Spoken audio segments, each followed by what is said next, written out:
Dr. C. Rangarajan is Chairman of the Economic Advisory Council to the Prime Minister. He's joining us right now this morning. Sir, thanks very much for your time. First up, let me wish you a very happy New Year, sir, from everybody here at NDTV. Thanks very much for taking out the time. Okay. I wish you and all your viewers a very happy New Year. Thanks, sir. I just want to start by some broad top-down macro stuff, and then we'll get to specifics. So most economists, most macro watchers are anticipating growth to rebound in calendar 2013, and that rebound will pick up pace in 2014. How do you see it, sir? Because most on-the-ground data, consumer sales numbers, other details, monthly numbers that you get, etc., don't point to a pickup in growth in 2013. What is your sense in terms of growth? I think the growth rate in 2013-14 would distinctly be better than the current year. I expect the growth rate to be close to 7% in the coming fiscal. There are several indications which point in this direction.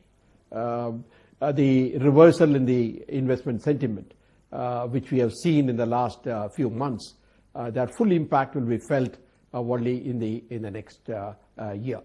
And I also believe that there are some areas which lie in the public domain. There is a very strong effort to increase production.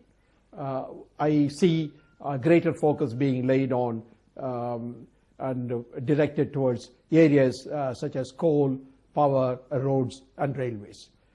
These have started happening, and its full impact once again will be felt in the coming fiscal. Therefore, assuming a normal monsoon next year, I think we should expect a growth rate close to 7%. So basically what you are hinting at is that the investment capex will pick up. That will pick up in 2013 calendar so fiscal 14, and that will basically lead overall growth as well. That is what you're saying, sir. Yes, I think the investment is the key to economic growth.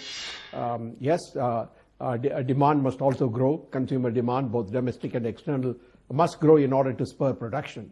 But increasing the capacity in the system is extremely important for generating sustained growth. Therefore, I see a pickup in investment activity in the current fiscal. I would say that in the next fiscal. In the current fiscal, this has been one of the drawbacks. I think this has been one of the disappointments in the current fiscal. Investment has not picked up. The new projects are not very much seen. But we could see a turnaround as far as the investment sentiment is concerned, and the pickup in investment, both public and private, will happen next year. So, you'd understand that turnaround is difficult and tough to imagine for most people. You look at RBI's data on financial closures, which points to considerable slowing in capex over the next 12 to 18 months. I've got some numbers here. Essentially, how is it going to happen? One way it was supposed to happen was with the setting up of NIB, but that seems more like a body to coordinate all efforts towards reviving capex rather than a single window clearance kind of a system. Could you just talk about it, sir? How will it come about? How will this revival come about? The revival will come about because sentiment is extremely important, and that sentiment definitely has changed in the last few months. Second, of course, we cannot rest purely on sentiment.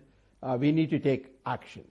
For example, the Cabinet Committee on Infrastructure will have the opportunity to look at all the major projects and take action to expedite the clearances.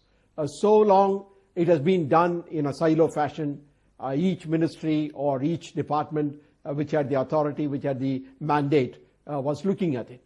And there was no coordinated way of clearing the proposals, and that will be replaced now by the Cabinet Committee comprising of all the infrastructure ministers will look at the problems and clear them.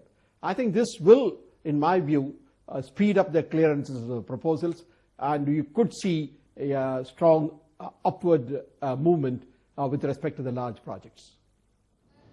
Okay. Got that. So, I mean, you're saying that things would move. NIB would be an effective body in pushing that through. Because many are saying that... Yeah, go on, sir. When one ministry clears and another ministry doesn't, then the whole thing gets delayed. Now, at least all the clearances relating to a particular project will come before this committee, and the committee will set some deadlines to the respective departments or ministries, and then it will review that. Therefore, you have a monitoring mechanism inbuilt. India's #1 news app just got even better. Download NDTV's new app. Fully optimized for Retina display. Full screen view. Faster response time. And Sudoku. NDTV's new iPad app. Download now.